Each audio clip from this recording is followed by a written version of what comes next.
The Chinese Revolution. The time period began in the early 1900s. During this time, many Chinese were criticizing China for not being modern enough and blamed the emperors for the reason China suffered so much from imperialism. All these tensions led to the Wuchang Uprising and the overthrowing of the Qing dynasty. As a result, in 1912, the Republic of China was created.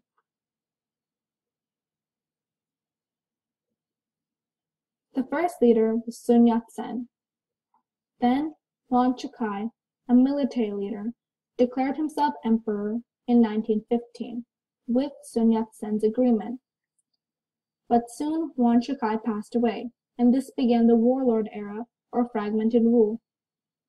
Then Sun Yat-sen started a revolutionary government to unify and reform the Republic of China. In 1921, he established a movement called Kuomintang.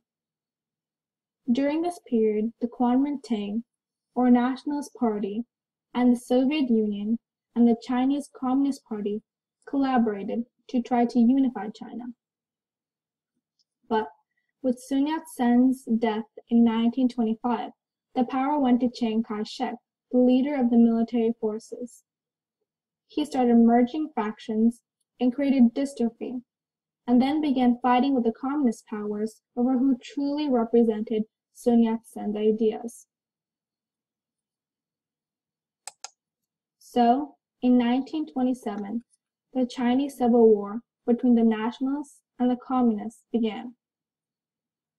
In 1934, the Nationalists almost beat the Communists, and this causes the Long March. The Long March was a 6,000-mile flight of Chinese communists from southeastern to northwestern China. The communists were led by Mao Zedong and were pursued by the Chinese army under orders from Chiang Kai-shek. Meanwhile, Japan was trying to show off its military power in the 1930s and wanted to claim Manchuria. This started the Sino-Japanese War from 1937. This temporarily dilutes the Chinese Civil War due to Japan becoming the new common enemy of China. Later, in 1945, when World War II ends, Japan no longer was an enemy because it lost the war and lost all its power. The clash between the nationalists and the communists returned stronger than ever. Finally, in 1949, communists forced the nationalists to retreat to Taiwan and establish the People's Republic of China. The effects of the revolution were mixed. Mao Zedong wanted the working class to be the leaders.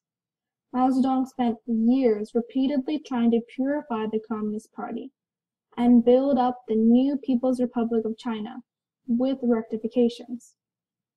This included the Marriage Reform Law.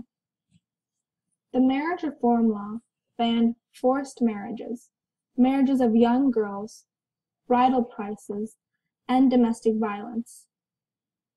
It allowed women the right to divorce.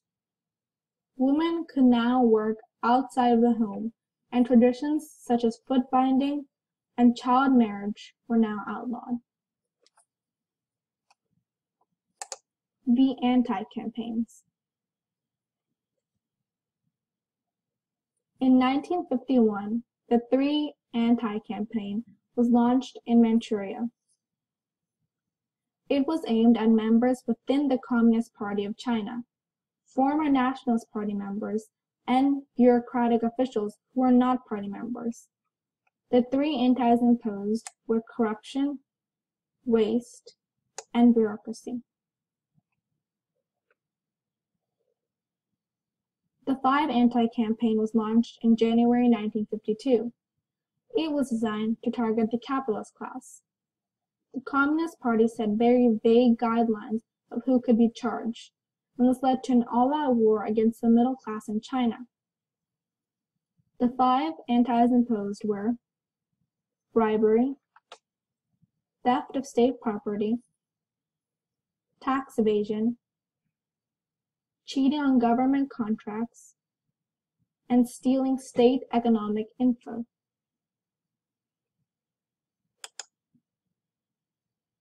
The 100 Flower Movement and the Anti-Rights Movement. The 100 Flowers Movement began in 1956. The purpose was to encourage debates in the fields of art, literature, and science, and promote progress in these fields by allowing criticism and freedom of expression. The clashing of new ideas would bring improvements that would move China forward, and the party would find out from the people how it could improve. This was stopped after the party realized the severity of the criticism they were receiving.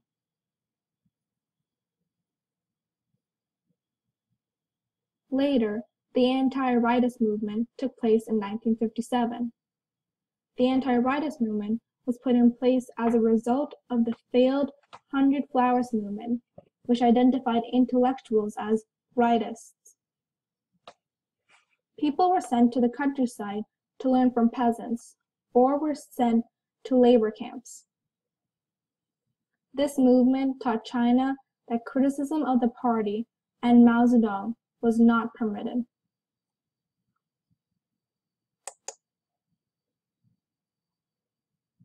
The 5-Year Plan and the Great Leap Forward.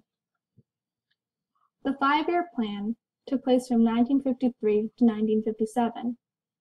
The key tasks highlighted in the plan were to concentrate efforts on the construction of large industrial projects. Many were built with the aid of the Soviet Union. This was to encourage China's industrialization and gain support from agriculturists to start the social transformation into agriculture. These were not successful during this time.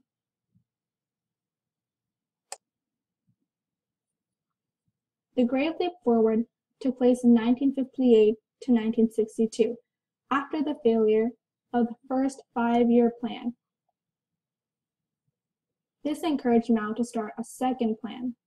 Some peasants were not putting in enough effort into land revolution and were content to reap benefits of collectivization. Mao was convinced that the best way forward was massive increase in steel production.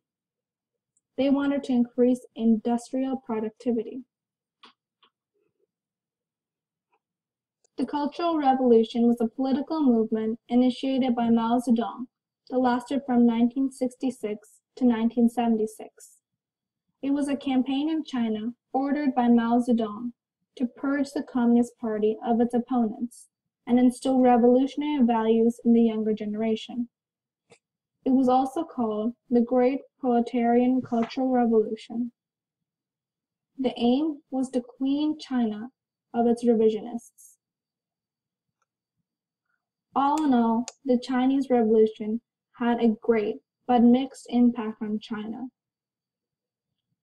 The world and China itself can still see the legacy today.